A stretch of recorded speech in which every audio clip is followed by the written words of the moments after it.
Imagine o cenário. Hollywood, final da década de 1950. O ar é espesso com a fumaça de cigarros e a eletricidade de egos que poderiam eclipsar o sol. Dois titãs, habitantes de galáxias artísticas completamente opostas, estão prestes a colidir em um set de filmagem. De um lado, temos Marlon Brando, o jovem deus do método, um ator que não apenas lia falas, mas arrancava pedaços da própria alma para oferecê-los à câmera, um homem que via a atuação como um ato de sofrimento e verdade visceral. Do outro, Dean Martin, o rei do cool. O homem para quem o esforço parecia uma vulgaridade, alguém que tratava um set de cinema como uma extensão ligeiramente inconveniente de uma festa em Las Vegas.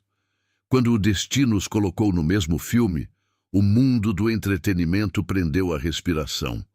Brando, com sua intensidade vulcânica, viu em Dino tudo o que desprezava. A superficialidade, a facilidade, o cantor de boate brincando de ator. Ele chegou ao set não apenas para atuar, mas para expor Dean Martin, para quebrar sua fachada de indiferença e humilhá-lo diante da equipe, provando que a verdadeira arte exigia dor. Marlon Brando veio armado para uma guerra psicológica nuclear, preparado para devastar seu oponente. O que ele não sabia, e o que descobriria da maneira mais desconcertante possível, era que sua arma mais poderosa, sua intensidade avassaladora, era completamente inútil contra um homem que simplesmente se recusava a levar qualquer coisa, inclusive Marlon Brando, a sério. O set de filmagem de Os Deuses Vencidos, The Young Lions, era um barril de pólvora desde o primeiro dia. O diretor, Edward Dmytryk, caminhava sobre ovos, ciente de que estava tentando reger uma orquestra onde os dois principais solistas estavam tocando músicas diferentes em ritmos opostos. Brando já havia chegado com sua aura habitual de tempestade iminente. Ele não apenas entrava no personagem, ele era possuído por ele. Para o papel do tenente alemão Christian Distel, Brando havia mergulhado em um processo de preparação labiríntico, tingindo o cabelo de loiro platinado, adotando um sotaque germânico que ele polia obsessivamente e mantendo uma distância gélida e crítica de todos ao seu redor. Ele via o filme como um tratado sério sobre a guerra e a humanidade, e exigia que cada segundo no set fosse carregado com essa gravidade. Para Brando, cada tomada era uma cirurgia de coração aberto, uma busca desesperada pela verdade emocional mais profunda. E então havia Dean Martin. Dino havia aceitado o papel de Michael Whitaker, um soldado americano relutante, não por uma profunda necessidade artística de explorar a psique humana sob pressão, mas porque era um bom trabalho que pagava bem e, crucialmente, lhe dava a chance de provar que podia fazer um papel sério longe da sombra de Jerry Lewis, de quem havia se separado recentemente. Mas a abordagem de Dean para o sério era radicalmente diferente da de Marlon. Dean chegava ao set como se estivesse chegando para uma partida de golfe matinal. Ele estava sempre relaxado, impecavelmente arrumado, mesmo nas roupas de figurino, com um sorriso fácil e uma piada pronta para o operador de câmera ou a garota da maquiagem. Enquanto Brando passava horas em seu trailer, meditando e buscando a dor interior de seu personagem, Dean estava no canto do estúdio, praticando sua tacada com um taco de ferro imaginário, cantarolando uma melodia e perguntando a que horas eles parariam para o almoço. Para Brando, a mera existência de Dean Martin naquele set era um insulto pessoal. Ele via a facilidade de Dino não como talento, mas como preguiça, uma falta de respeito sagrado pelo ofício da atuação.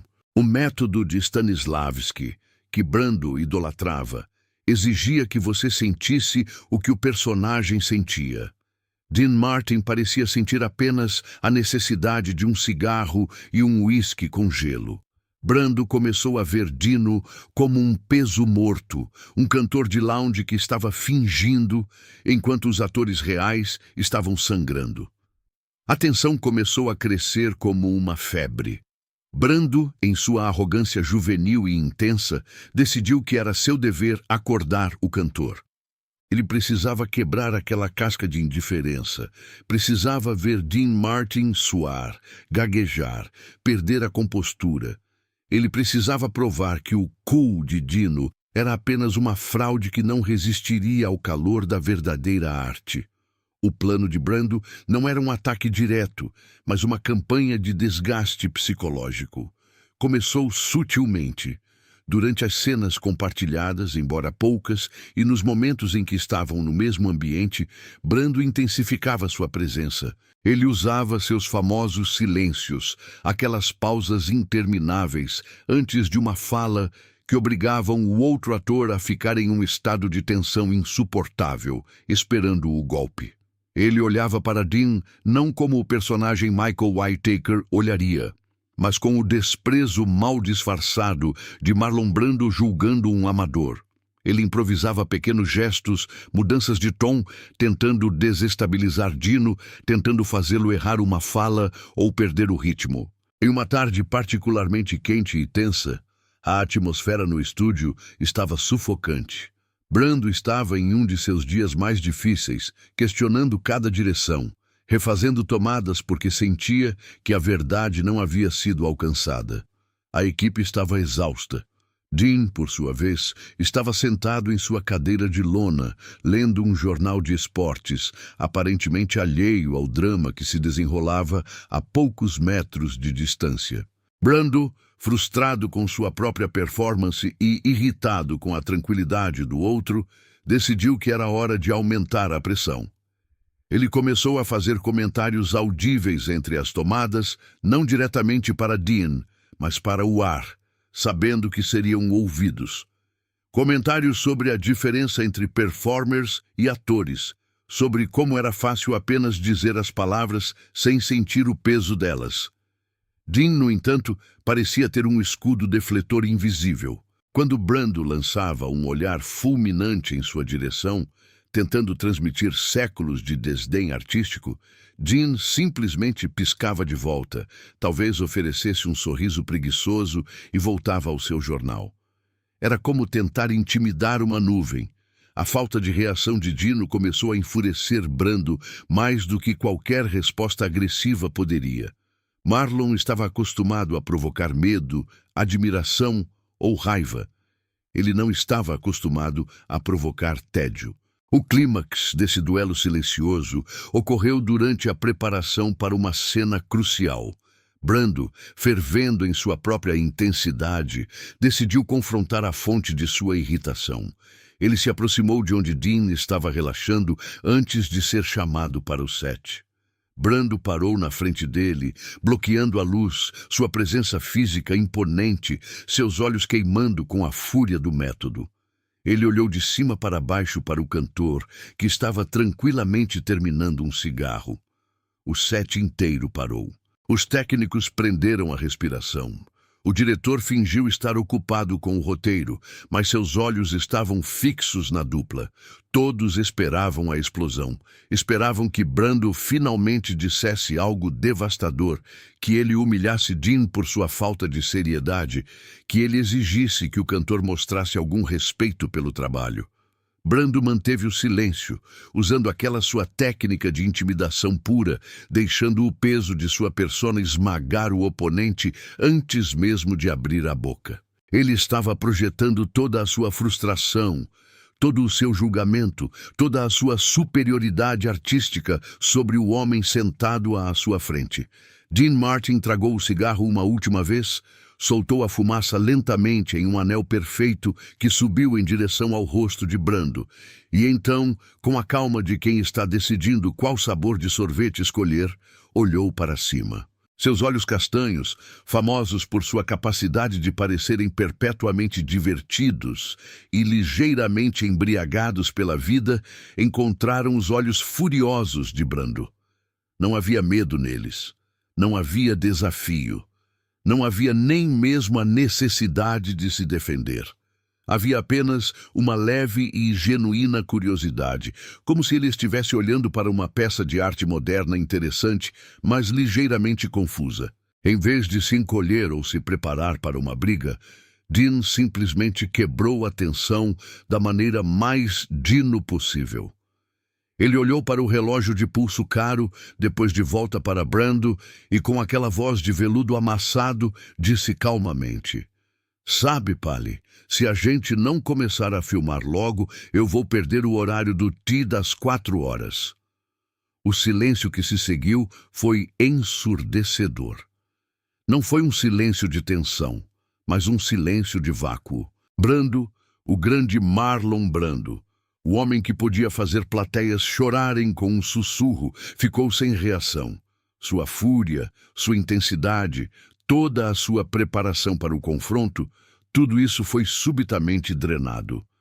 Ele havia vindo para uma batalha de titãs e seu oponente havia simplesmente se recusado a entrar no ringue. Não por covardia, mas porque tinha um jogo de golfe mais importante para ir. A humilhação que Brando pretendia infligir ricocheteou e o atingiu em cheio. Ele percebeu naquele instante de clareza brutal que sua arma mais poderosa era inútil contra alguém que não valorizava a mesma moeda que ele. Brando vivia e morria pela validação de sua arte, pela profundidade de seu sofrimento no palco. Dean Martin simplesmente não se importava. Para Dino, atuar não era uma religião. Era apenas algo que você fazia entre os drinks e as rodadas de pôquer. E ao não se importar, ao não dar a Brando o poder de afetá-lo, Dean Martin havia vencido o confronto sem disparar um único tiro. Brando ficou parado por mais um momento, piscando, tentando processar a total irrelevância de sua própria intensidade diante daquele homem. Então, sem dizer uma palavra, ele girou nos calcanhares e marchou de volta para seu trailer, deixando para trás um rastro de confusão e frustração. A equipe, soltando a respiração coletiva, mal podia acreditar no que tinha visto. O leão havia rugido, e a gazela tinha simplesmente oferecido um cigarro e perguntado as horas. Dean Martin se levantou calmamente, limpou uma partícula imaginária de poeira de suas calças perfeitamente vincadas e caminhou em direção ao set quando o diretor finalmente chamou os atores. Ele fez sua cena com a mesma competência relaxada de sempre, sem nunca suar, sem nunca sangrar, e quando o dia terminou, ele foi jogar golfe. Ele nunca mencionou o incidente. Para ele, não havia sido um confronto épico de filosofias de atuação. Tinha sido apenas mais uma terça-feira estranha no escritório antes de a verdadeira vida começar. E Marlon Brando aprendeu a lição que muitos outros aprenderiam ao longo dos anos. Você não pode quebrar um homem que já decidiu que a vida é apenas uma grande piada e que ele é o único que sabe o final.